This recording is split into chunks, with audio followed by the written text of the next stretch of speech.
എടപ്പാളിന് സമീപം മാണൂരിൽ KSRTC ബസ്സും tourist ബസ്സും കൂട്ടിയിടിച്ച അപകടം. 30ഓളം യാത്രക്കാർക്ക് പരുക്കേറ്റു എന്നുള്ള വിവരം വരുന്നു. സമീർ ബിൻ കരീമാണ് മലപ്പുറത്ത് നിന്ന് ചേരുന്നത്. സമീർ, ഗുഡ് മോർണിംഗ് എന്ന് പറയുന്നതിൽ ഒരു ഔചിത്യക്കുറവുണ്ട്. രാവിലെ തന്നെ ഒരു അപകടത്തിന്റെ വാർത്തയാണ് നമ്മൾ പ്രേക്ഷകരിലേക്ക് എത്തിക്കുന്നത്. വാഹനാപകടങ്ങൾ ഇങ്ങനെ ഓരോ ദിവസവും കൂടി വരികയാണ്. ഇന്നിപ്പോൾ എന്താണ് സംഭവിച്ചത്? കൂടുതൽ വിവരങ്ങൾ. സ്മിത, പ്രവിത, ഇന്ന് പുലർച്ചെ 2:50 കൂടിയാണ് വാഹനാപകടം ഉണ്ടാകുന്നത്. സംസ്ഥാന പാതയിൽ എടപ്പാളിനടുത്ത് മാണൂരിലാണ് വാഹനാപകടം. KSRTC ബസ്സും ടൂറിസ്റ്റ് ബസ്സും തമ്മിൽ കൂട്ടിയിടിച്ചാണ് അപകടം എന്നുള്ളതാണ് നമുക്ക് മനസ്സിലാക്കാൻ കഴിയുന്നത്. 30ഓളം യാത്രക്കാർക്കാണ് പരിക്കേറ്റിരിക്കുന്നത്. പരിക്കേറ്റവരെ എടപ്പാൾ ആശുപത്രിയിലും കോട്ടക്കൽ മിംസ് ആശുപത്രിയിലും പ്രവേശിപ്പിച്ചിരിക്കുകയാണ്. ഇതിൽ 4 പേരെ നിലവിൽ തൃശൂർ മെഡിക്കൽ കോളേജിലേക്ക് മാറ്റിയിട്ടുണ്ട്. ഇവർക്ക് സാരമായ പരുക്കാണ് എന്നുള്ളതാണ് നമുക്ക് നിലവിൽ ലഭ്യമാകുന്ന വിവരം.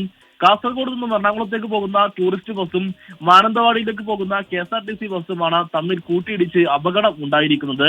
ഇരു ബസ്സുകളുടെ മുൻഭാഗം ഭാഗികമായി തകർന്ന നിലയിലാണ്. അതുവഴി വന്ന യാത്രക്കാരും ഒപ്പം തന്നെ നാട്ടുകാരുമാണ് ഈ പരിക്കേറ്റവരെ നിലവിൽ ആശുപത്രിയിലേക്ക് മാറ്റിയിരിക്കുന്നത്. കൂടുതൽ വിവരങ്ങൾ ലഭ്യമാകുന്നു. ശരി, സമീർ ബിൻ കരീമാണ് വിവരങ്ങൾ നൽകിയത്.